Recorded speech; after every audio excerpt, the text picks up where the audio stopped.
कहते हैं, जो मुझे केवल बालक समझता है वो अभी तक मुझे जान नहीं पाया। आज की कहानी ब्रह्मा मोहन लीला, जब स्वयं ब्रह्मा भी भ्रमित हो गए। नमस्कार भक्तों, आप देख रहे हैं भक्ति की कहानियाँ, जहाँ कथा नहीं अनुभव होता है। वृंदावन की वो सुबह बहुत शांत थी। अघासुर वध के बाद ग्वाल बाल उत्साह में थे। यमुना किनारे हंसी की गूंज थी। किसी के हाथ में माखन, किसी के हाथ में फल, और बीच में नीले वर्ण वाला एक नन्हा बालक मुरली को घास पर रखकर मित्रों संग हंस रहा था। कौन सोच सकता था कि उसी क्षण स्वर्ग लोक में एक प्रश्न उठ चुका था। ब्रह्मा का संशय। सृष्टिकर्ता ब्रह्मा जी अपनी दिव्य सभा में बैठे थे। उनके मन में हलचल थी। ये कैसे संभव है, एक बालक इतने भयानक असुरों का अंत कर दे।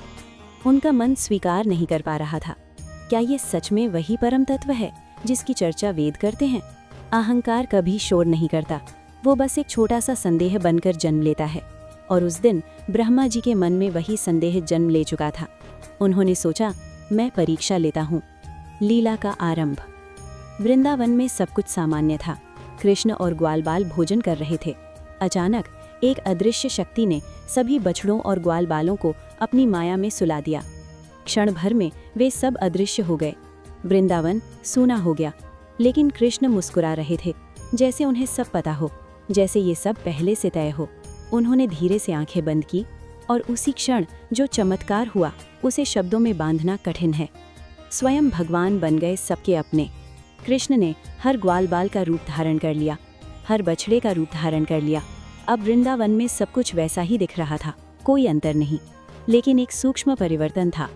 हर माँ को अपने पुत्र से पहले से अधिक प्रेम महसूस होने लगा। माता यशोदा जब कृष्ण के रूप में बने किसी ग्वालबाल को गले लगाती तो उनके हृदय में अनोखी शांति उतरती। हर गाय अपने बछड़े को और भी स्नेह से चाटती। पूरे 1 वर्ष तक स्वयं कृष्ण हर घर में, हर माँ की गोद में, हर गाय के पास उसी रूप में रहे। सोचिए, जिसे पाने के लिए ऋषि हजारों वर्षों तप करते हैं, वो स्वयं हर घर में उपस्थित था। ब्रह्मा का भ्रम टूटना। उधर ब्रह्मा जी के लिए तो ये केवल एक क्षण था। वे लौटे और जो दृश्य देखा वो उनकी समझ से परे था। ये कैसे संभव है? मैंने तो इन्हें अपनी माया में रखा है। उन्होंने पुनः देखा, सब कुछ सामान्य था। ग्वालबाल हंस रहे थे, बछड़े चर रहे थे, कृष्ण मुस्कुरा रहे थे। उनका हृदय कांप उठा। उन्होंने ध्यान से देखा, और उसी क्षण हर ग्वालबाल, हर बछड़ा क्षण भर के लिए 4 भुजा वाले नारायण रूप में प्रकट हो गया। अनगिनत शंख, अनगिनत चक्र, अनगिनत गदा, अनगिनत कमल। हर दिशा में दिव्य प्रकाश फैल गया।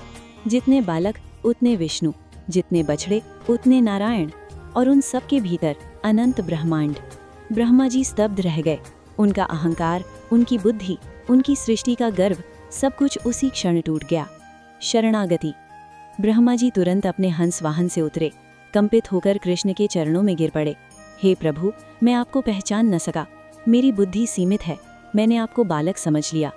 कृष्ण मुस्कुरा रहे थे, वही मासूम मुस्कान, जैसे कुछ हुआ ही ना हो। उन्होंने ब्रह्मा जी को उठाया, धीरे से बोले, ब्रह्मा, जो मुझे तर्क से समझना चाहता है वो उलझ जाता है। जो मुझे प्रेम से पुकारता है मैं स्वयं उसके पास चला आता हूँ। ब्रह्मा जी की आंखों से आंसू बह रहे थे। उन्हें आज समझ आया, परम सत्य को पद से नहीं भक्ति से जाना जाता है। वृंदावन की सरलता। कृष्ण ने सब कुछ पुनः पूर्ववत कर दिया। ब्रह्मा जी चले गए। ग्वालबाल फिर हंसने लगे, जैसे कुछ हुआ ही ना हो। वृंदावन अपनी सरलता में लौट आया। लेकिन उस दिन एक सृष्टिकर्ता ने एक बालक के सामने मस्तक झुका दिया। अंतिम संदेश। कभी कभी हम भी भगवान को साधारण मान लेते हैं। हम सोचते हैं ये तो बस एक मूर्ति है, ये तो बस एक कथा है। लेकिन सत्य ये है, वही परम तत्व सरलता में छिपा रहता है। श्री कृष्ण कहते हैं, मैं वैसा ही प्रकट होता हूँ जैसे भाव से तुम मुझे पुकारते हो। अगर भाव बालक का है तो मैं माखन चुराने आऊँगा। अगर भाव मित्र का है तो मैं संग खेलूंगा। अगर भाव शरणागति का है तो मैं स्वयं ब्रह्मांड दिखा दूंगा। तो आज प्रश्न ये नहीं है कि कृष्ण कौन है, प्रश्न ये है हम उन्हें किस भाव से पुकारते हैं। लेकिन भक्तों, क्या आप जानते हैं, ब्रह्मा जी का भ्रम तो टूट गया, पर वृंदावन में जल्द ही आने वाला था एक और भयंकर संकट। एक ऐसा असुर जो आया था सीधे कंस के दरबार से, जिसका लक्ष्य था नन्हे कृष्ण का अंत। कल की कथा में जानेंगे धेनुकासुर वध। जब ताल वन में गूंजा कृष्ण बलराम का पराक्रम, क्या हुआ जब अहंकार बना गधे का रूप, और कैसे बलराम जी ने हिला दिया पूरा वन? कल मिलेंगे उसी समय उसी भाव के साथ। जय श्री कृष्ण। अगर आपको हमारी स्टोरी वीडियो अच्छी लगी हो तो हमारे वीडियो को लाइक करें, चैनल को सब्सक्राइब करें और अपने फ्रेंड्स के साथ भी शेयर कीजिए और कमेंट में बताइए कि कैसी लगी आपको ये स्टोरी। धन्यवाद।